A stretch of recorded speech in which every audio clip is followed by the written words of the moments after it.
Hello again, everyone. Good evening. At least good evening for me. It's probably a good day for you. Good morning, whatever time you happen to pop this up. I'm Marty Walzer, the Raging Owlbear on social media, and this is episode 8, the long overdue episode 8 of Running Storm King's Thunder, which I'm calling the Slog at Grudd Haug. Because the great thing about this episode is this is another episode where you can learn from all the mistakes that I make running Storm King's Thunder. And this was a bit of a doozy. Well, no, I don't want to overstate it. It wasn't a huge mistake, but there were some things that went not the way I had intended in presenting Grudd Haug to my players, and it ended up. It wasn't a bad thing overall. The players enjoyed it, but it went on much too long, and I'll get into the details as to why it went on much too long. So I'll talk a little bit about their approach to the giant hideout, some of the things that went right and went wrong, and how I might have changed things, and just kind of go on. Think about some of the ideas if you're going to run Grudd Haug also, and how you can kind of maybe what I did you can learn from and avoid, hopefully. So let's get right into it. I had a couple big challenges that presented itself pretty quickly. Well, in my mind, I was pretty certain that I recognized what the issue was, and with Grudd Haug, the number of giants and the ogres and whatnot, the combat could swing very quickly from something that the PCs are very easily handling to, oh shit, here goes, we are in big trouble. And I wasn't sure where my group was going to be on that meter. I wasn't sure quite how they were going to approach the chieftain's lair, Chief Goo's lair. And not only that, but I have a big party. I have 6 players, and they were level 6. So they were already pretty high for Grudd Haug. So I didn't want it to be a cakewalk either. I wanted it to be challenging and fun. But again, when you have that many players and you have that huge of an action economy, with all the actions, bonus actions, action surges for the fighters, and whatnot. It was a challenge for me to figure out where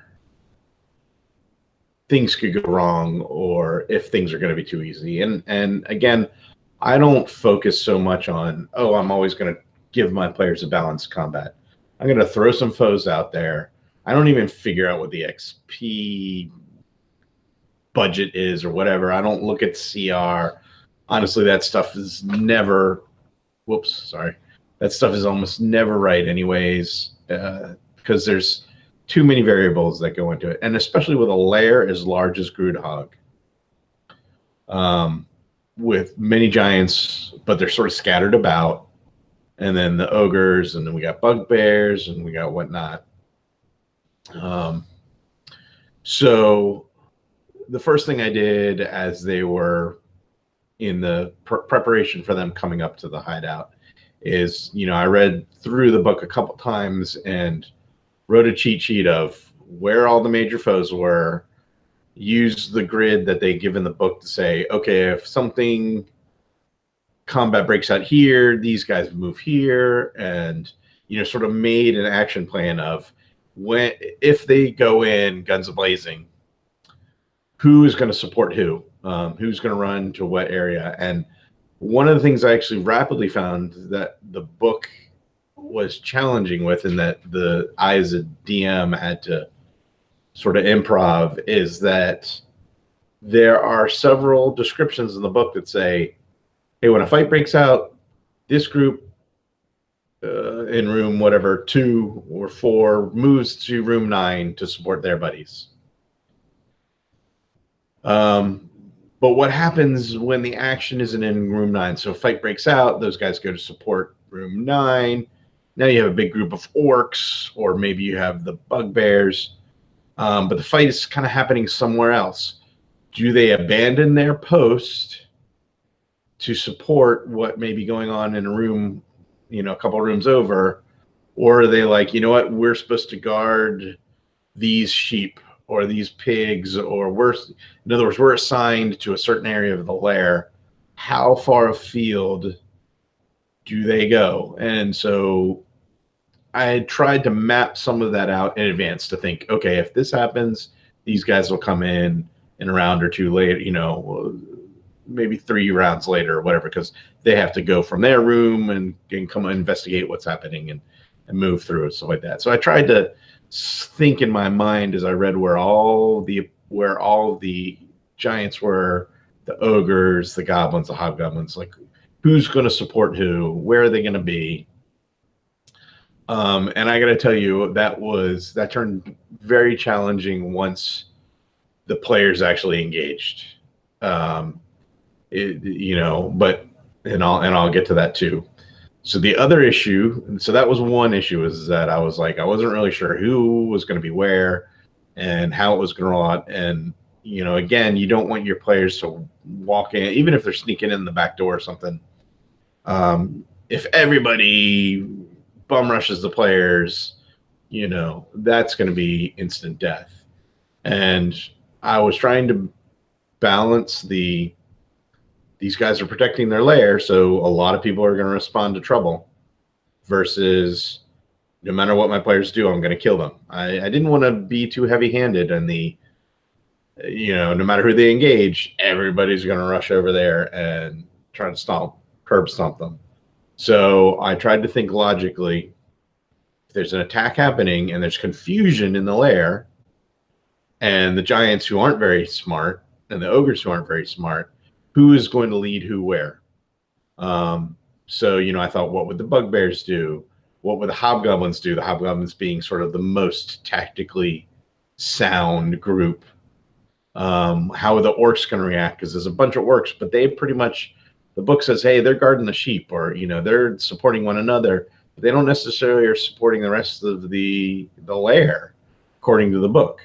I know that the book can't cover all scenarios. So that's why I tried to think of what I was going to do. So that proved challenging. It's thinking about, once the shit really does hit the fan, pardon me, once the poop hits the spinny blades, how is the rest of the lair going to react? And given that they may not, the people who are 5 rooms away may not know what's going on over there, or they sense a disturbance, but they don't necessarily know it's a full-on assault. So that was one thing I was trying to balance. And then the other thing was how to present the lair in a way to give my players the clues they needed to investigate and, be able to scout and whatnot, while not hand-holding them through the actions. And lastly, the other challenge, which is not strictly related to Grudd Haug, but was more about the makeup of my game, is that we are older folks with kids, and my wife and I have younger kids, and our game time is constrained. So we usually we often only meet about twice a month, and we may only get 3 to 4 hours in there. And that's a good night, getting 4 hours, because, people come in, we haven't seen each other for a week. There's that sort of socialization and chit chat and stuff like that. So by the time we kind of clamp all that down, it's almost 8:30, 9 o'clock, and we're trying to finish by midnight. So there was a challenge in terms of keeping the momentum going to get through the giant lair. because it lasted a long time due to the way they approached it. I mean, we started the giant lair in February and we finished in May. So now, and part of that was because we had large breaks. You know, we played a couple games in February and we had like a 3-week break and we couldn't get back until late March, and then played a couple of games, did the March, April, and then had a break. And, you know, it's when you can't play every week, that can become a real challenge for a DM to keep the momentum going, because a lot of times we spent the first hour of the session in recap mode, in the sense of, well, not recapping, but there would be a little bit of recap and then there would be this long planning discussion, because, you know, people are trying to refresh their memories about what happened 2 or maybe even 3 weeks ago. So we ate up a lot of session time just trying to get our bearings, for the players getting their bearings again before the next sort of big assault. And that was the other thing that slowed us down, is my players actually played very strategically with the lair, but that meant that they were doing a lot of hit and run tactics. So they'd run in, kill a few things, and run away. Just like, boom, go in, take care of some business, and get out. In and out, and in and out. And so, because they weren't committing to that one big, okay, this is the fight that's going to determine what's going to happen, that ended up stretching out Grudd Haug over multiple sessions that it probably should not have stretched out into. So that became, for me, that was the biggest problem I think I had with the whole giant lair, is that because we don't play as often and because we don't have as much time during our sessions, it lasted way too long in terms of the real life time frame, because we just could not get to the point where it was wrapped up, where I could just put a bow on that part of the story and be like, all right, we're done with Grudd Haug, let's move on. And so I'm going to see if I can come up with some ideas to present. And, you know, and a lot of these things in the moment, you recognize what you have done in retrospect, obviously a lot easier than you do in the moment. So especially me, I'm not always as fast on my feet at improv GMing as I would like to be. And especially if there's a lot of things to track, there's a lot of opponents, there's a lot of different rooms, and I got to figure out, okay, these guys are coming in and it's going to take them 4 rounds to move all the way from that room over to here. While they're fighting these guys over here, these other reinforcements are going to be, you know, there's like a timer of the next wave coming in. And while I'm keeping track of all of those things, just trying to keep the combat moving, the other aspects of keeping the story moving, not just the combat that we're in any given evening, but just sort of keeping the rest of the ball rolling for the whole story, gets sort of lost in the details. So that was problematic. So let me tell you what my players decided to do. So a couple videos ago, I actually described the scouting mission that one of the players did, and that I also kind of messed up. So if you want to, you know, hear about that, I dealt with that a lot in the last couple of videos. So the scout went in, that took up a large portion of the session.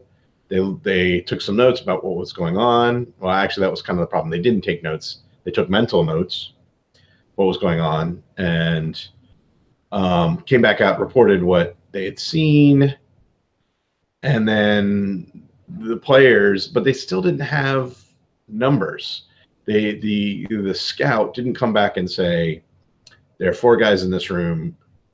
I see 6 or 10 orcs over here. You know, that he did some rough numbers, but he didn't really give a lot of detail. So the party didn't know what they were up against. They still didn't know how major of a lair this was, how many giants are inside, how many ogres were inside. You know, they just had a rough idea of some of the rooms because they went on the one scouting mission, but you know, there was a lot to see. So they got a sort of an impression of how many potential foes were in the place, but they didn't really know the details. And they didn't also know the details of the route that they eventually picked to go in. And this surprised me. And maybe when your players are dealing with this might be a clue bat that you hit them over the head with. My players had invisibility. They had flight. They had fly. They had invisibility. They have two casters that have a good array of spells to provide stealth missions for. And they scouted the area. They scouted the lair as a whole. But then when they said, okay, we're going to start with the cave at the far end, because I gave them the picture. I said, this is what Grudd Haug looks like. And I showed them the picture out of the book, not the map portion, but just the overview image of the house as seen from a distance, the giant feast hall. And they're like, oh, what are these little caves over here? You know, I purposely let them look real closely so they could figure out. And they said, oh, what's this little cave over here? So they picked to the far end back door cave to go in. And they got ready to sort of do all that stuff. But they didn't pre-scout that route. They scouted other areas. But then when they decided, okay, we're going to go in that cave, they didn't send somebody in again. And maybe that was partially my fault because of the way the previous scouting mission had been handled. Although I told them, you know, I had a talk with them about that. And I said, you know what, next time I'm going to do it differently. Next time you guys do a scouting mission, because I know that that didn't work as well at the last session. But they didn't send in a new scout. They were like, no, you know, we're gonna go in. So that was one thing that made them very cautious. And so when they would go in, they would kill a couple things and then leave again. And that leads me into point 2, which was also my mistake, in that I was trying to feel out how difficult the combats were going to become. So in that first room where they go in, based upon the time of day, you know, they're like, oh, well, they were going in a certain time of the day. I was like, you know what? There's only going to be one giant in that particular room. There's going to be other giants sprinkled in these other rooms. But that very first room, I'm going to put one giant in there, and I'm going to allow him to raise the alarm if, you know, he survives long enough.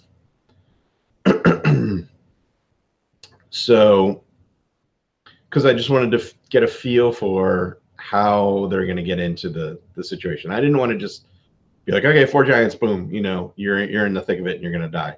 I wanted them to sort of bunny hop their way and get some scouting mission, get an easy victory, and then stuff was going to start to happen. Then, you know, the reinforcements would start arriving. So they went in that first room, and there's that one giant. And remember, like I said, I had 6 PCs in my party.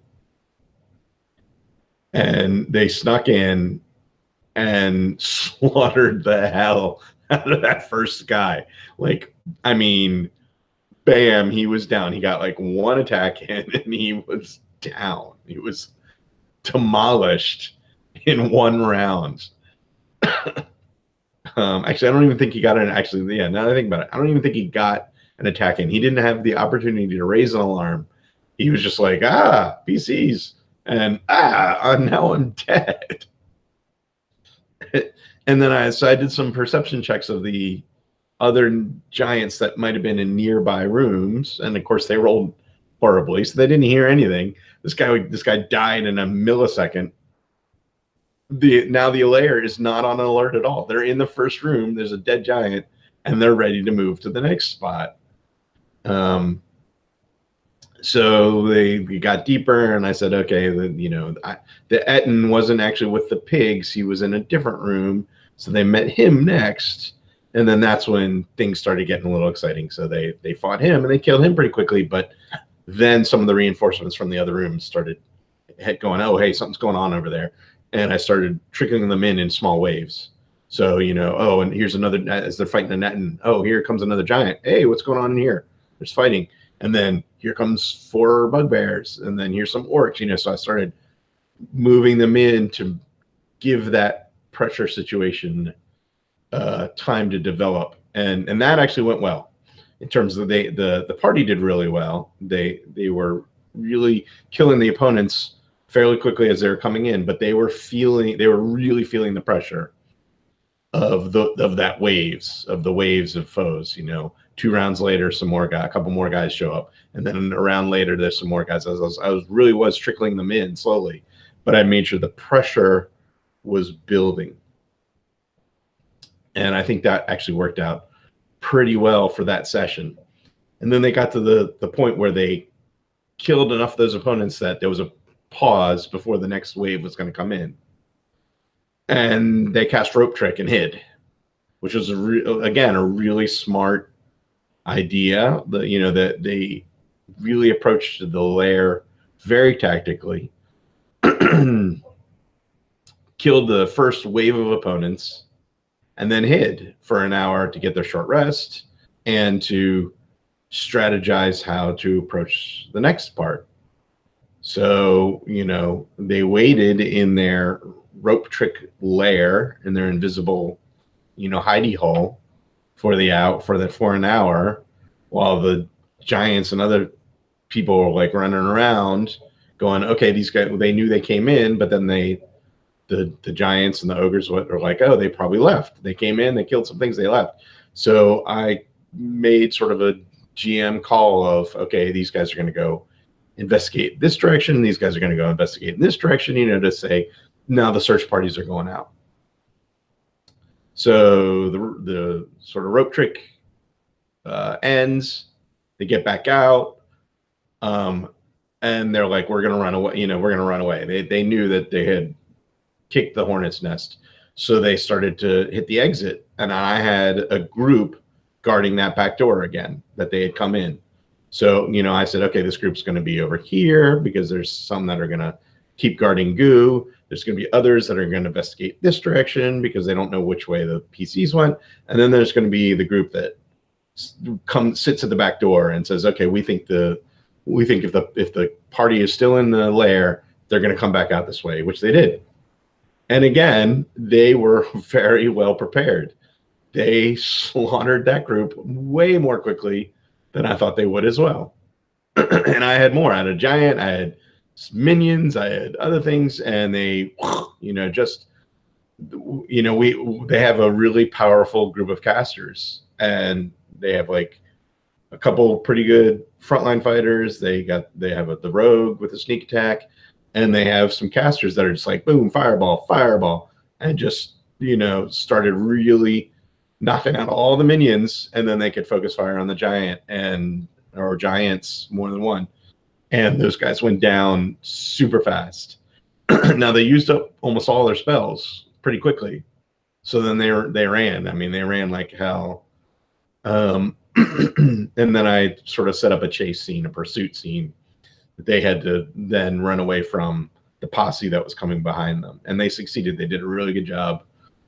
It was kind of a skill challenge. I was flying by the seat of my pants. I had some chase rules that I had because I knew something like this might happen. I knew the way they were scouting the lair, I knew they were going to go in and go out and go in and go out. And so I knew there was going to be sort of a chase that was going to occur. So I looked up some, you know, ways to run sort of a scenario where the bad guys are looking for, you know, the heroes who are going to be hiding in the woods and running and ducking in cover, so to speak.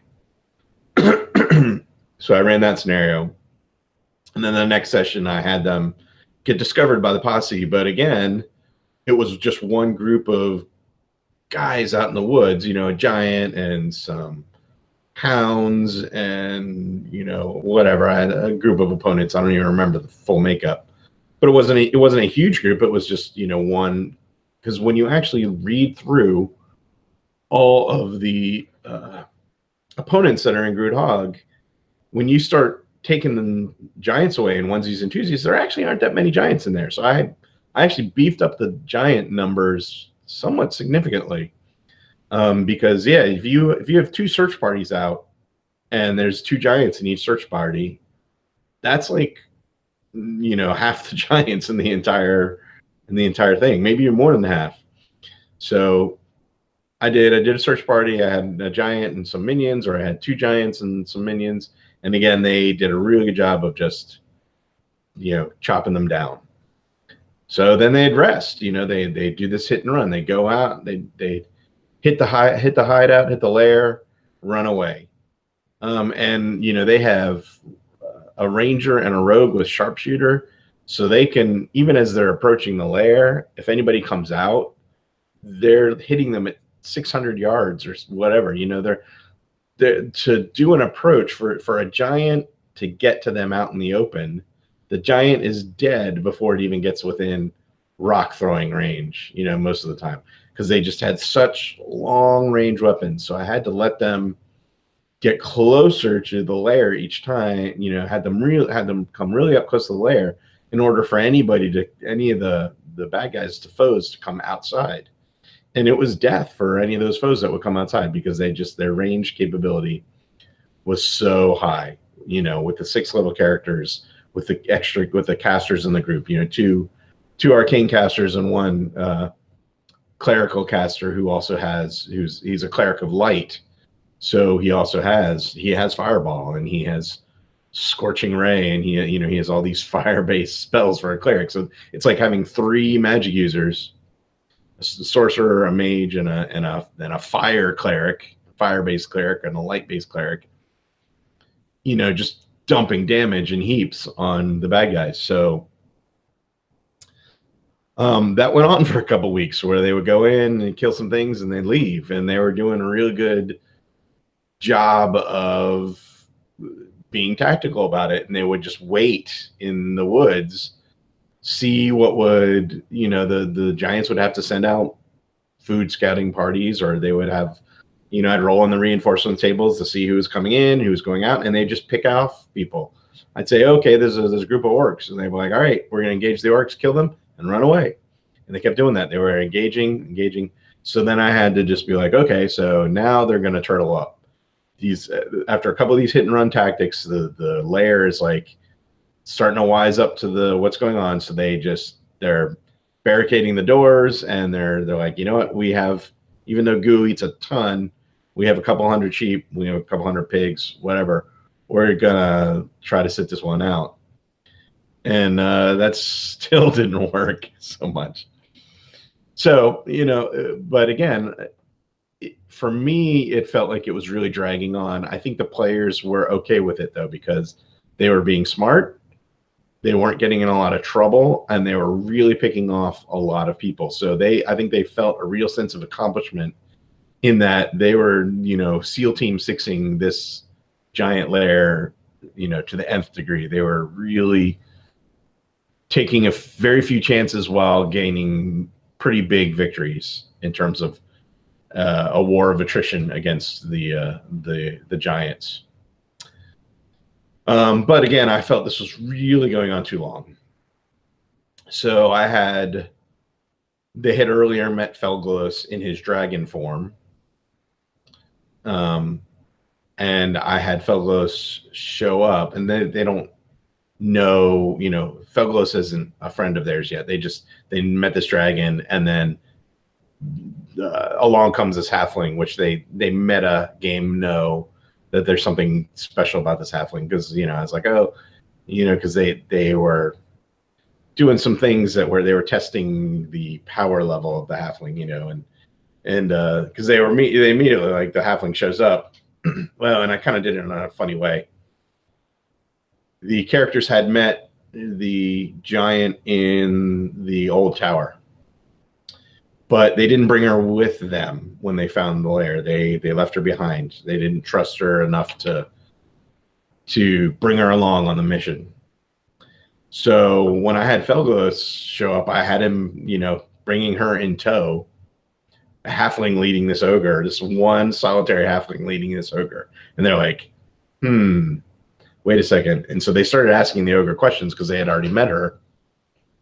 And I made it clear that the ogre was absolutely terrified of the halfling, that that the halfling was telling the ogre where to go, and the ogre was like, "Okay, yep, boss, I'm going." So Felglos brings her to the lair. She spots her hubby, her husband. They get reunited.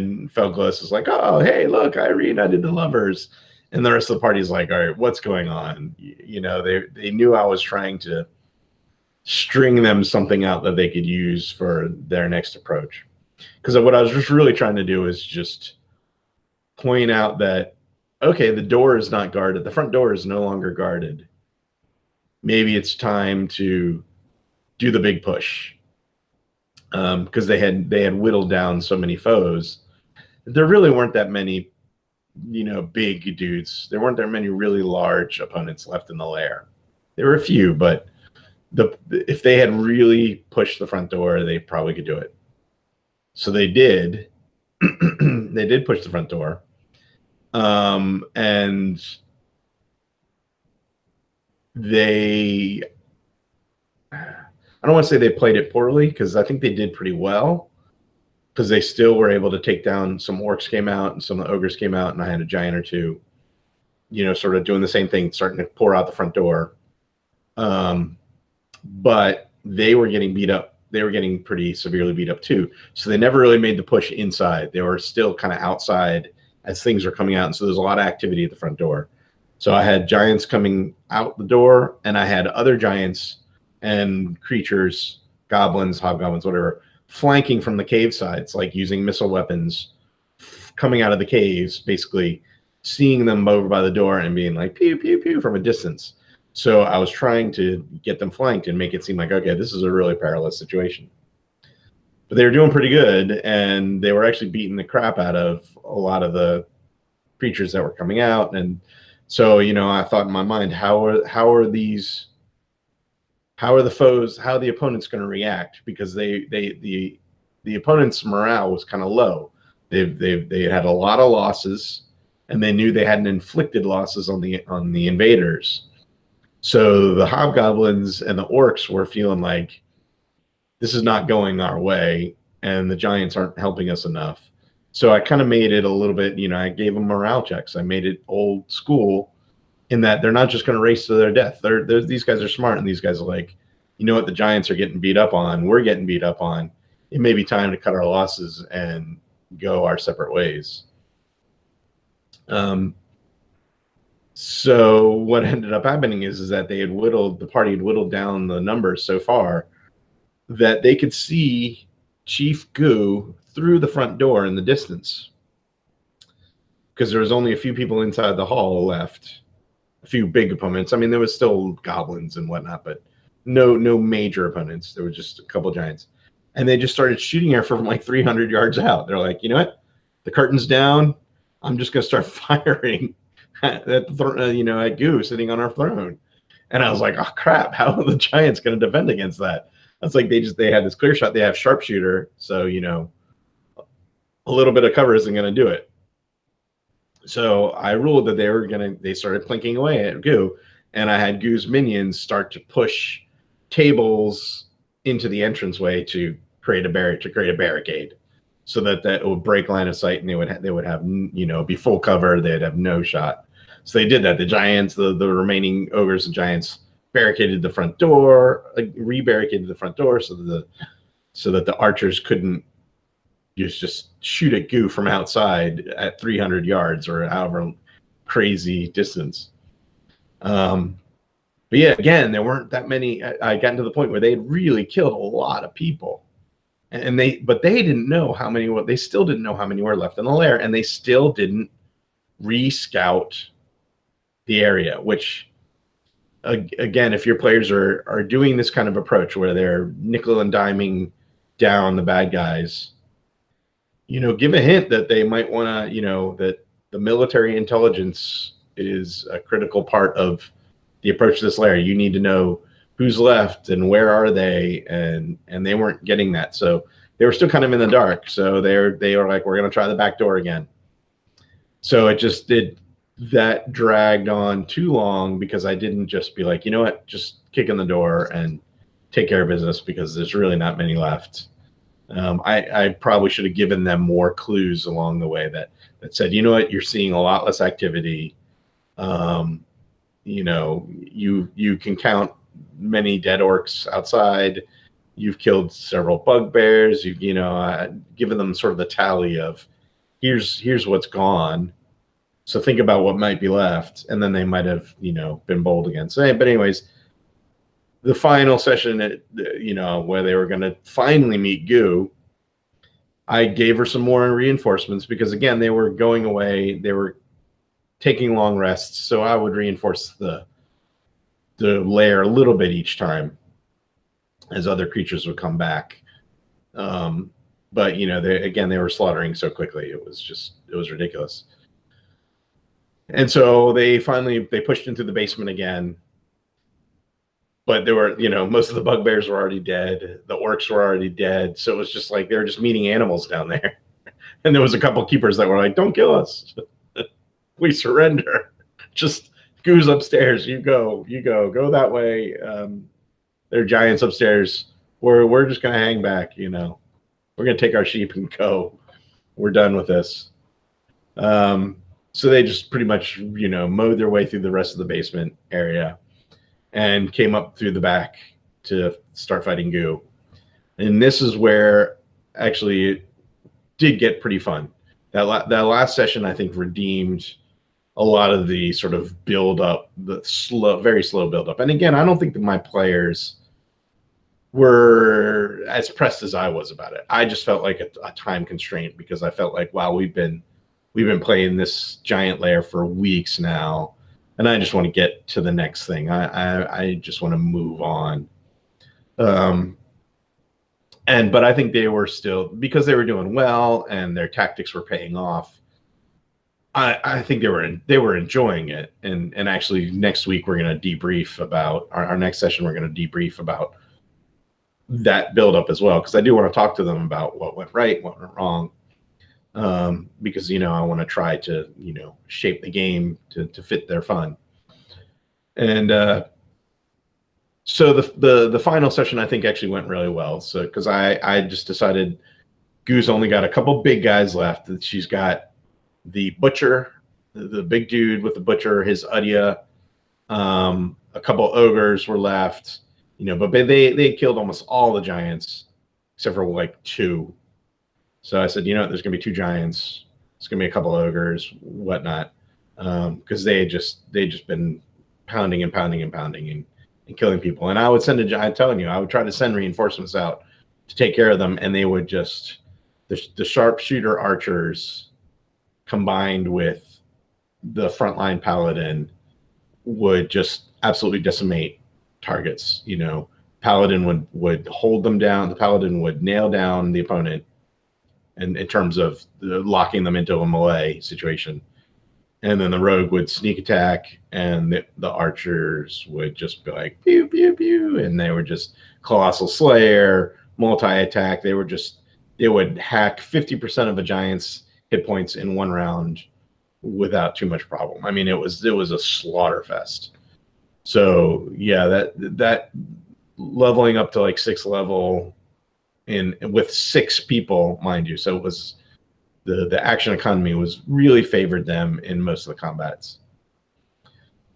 So, if in retrospect, to avoid that long slog that they ended up doing,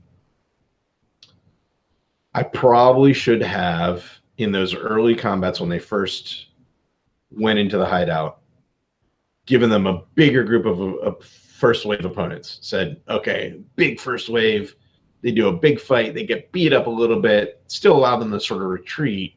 I'm not trying to kill them. I'm trying to behave in a way, have the lair behave in an intelligent way as much as it can be, given that they're giants and ogres tactically, but make that first wave a lot more difficult and push them to the edge before letting them take that breather. And I think I gave them a little bit too much breathing room to recover spells, to recover hit points. They would go in, they kind of get beat up, but then they were able to get away fairly handily. And it wasn't until the last couple sessions where I really tried to turn the tables on them, in that as soon as they went in the back door to try to finish off what was in the lair, I had flankers come in behind them in the back door, and I had people putting pressure from the front. So I tried to get them from two sides.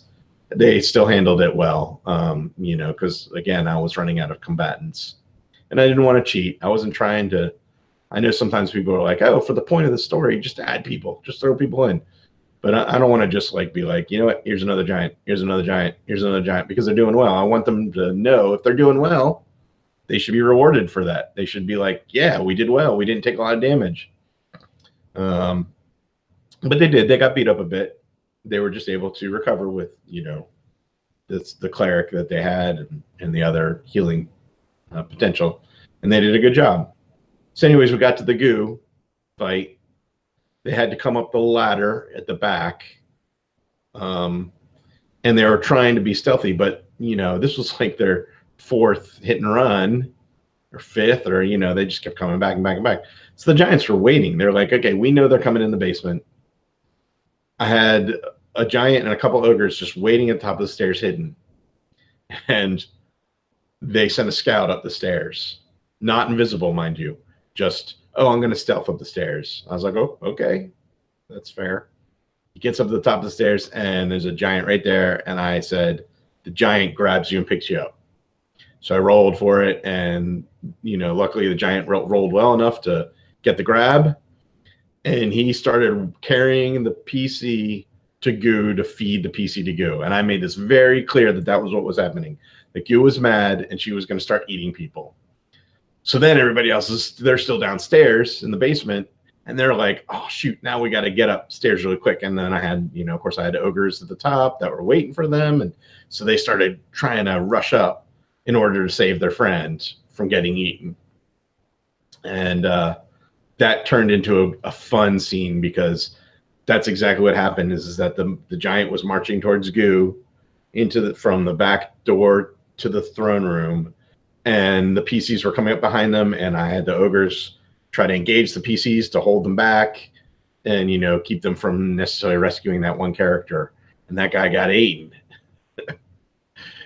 But which doesn't sound as bad as I think it is, because I knew he had a get out of jail free card, because in an earlier adventure he got a free reincarnation boon that he did not know about.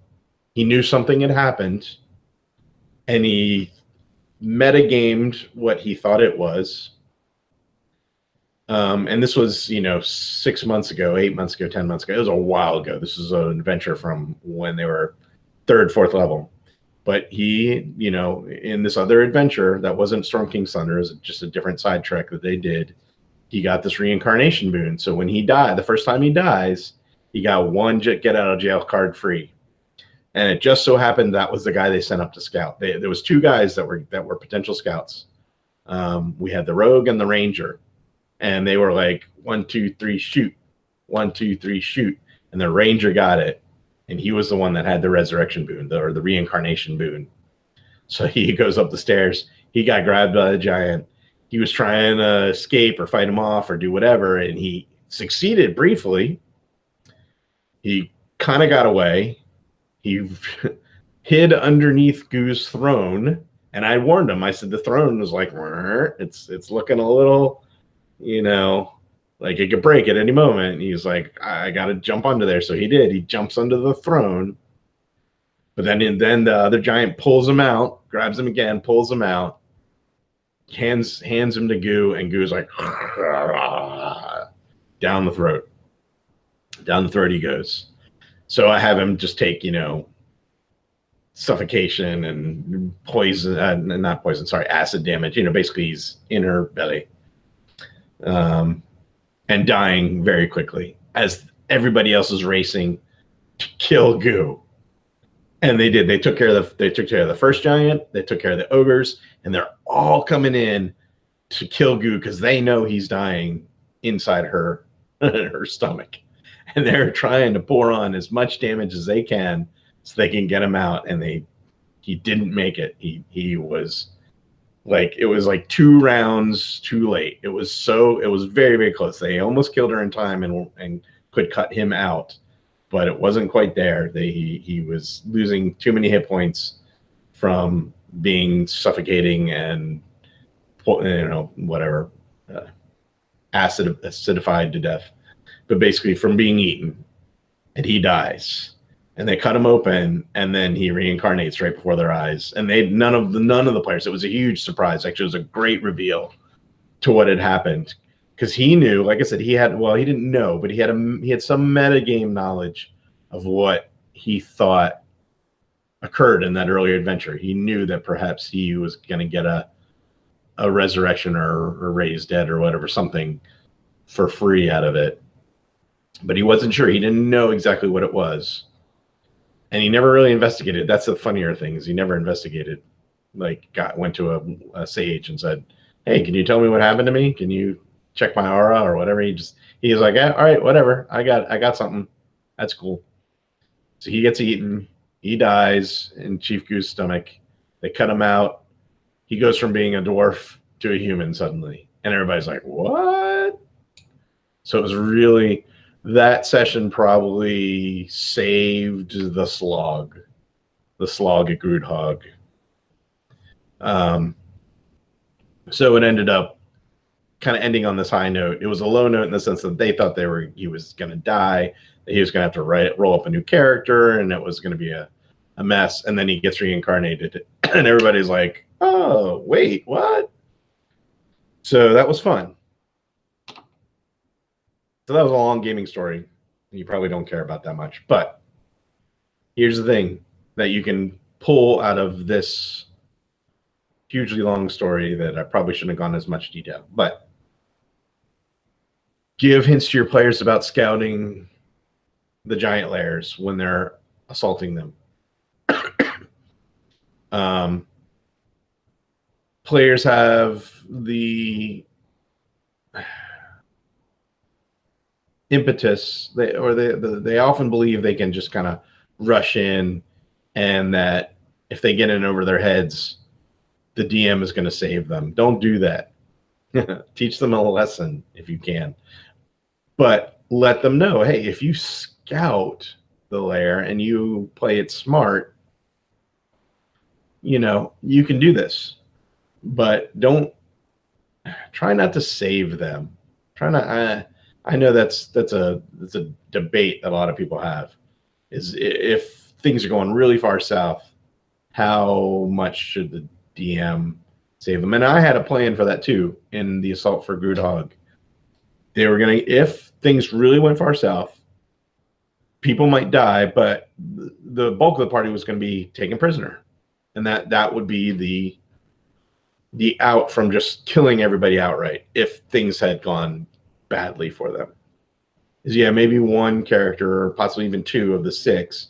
If things go really bad, maybe you do lose a couple characters, just out of bad luck during the phase of the combat. But as other people get knocked unconscious, have them get taken prisoner. Goo needs food, or slaves or whatever, similar to the other giants. And make it clear to them that they will die eventually, so they have to come up with a plan to get away. Put them in the cages. Let them be ingenious and break out or whatever. So that's just a good way to not kill everybody immediately if things go south.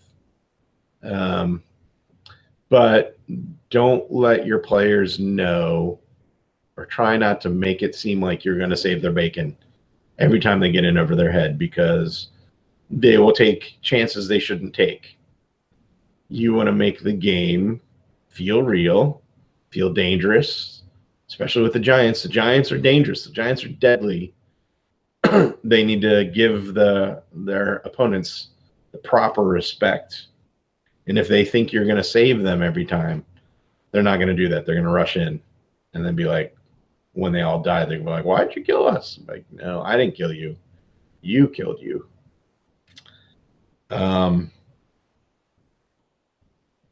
So I lost my train of thought, unfortunately. Scouting. Yes, scouting is important. give them appropriate clues into what to them looks like the best approach. Again, you don't want to give away all the meta knowledge of the lair, but be prepared with hints. Be prepared with scenarios that say, oh,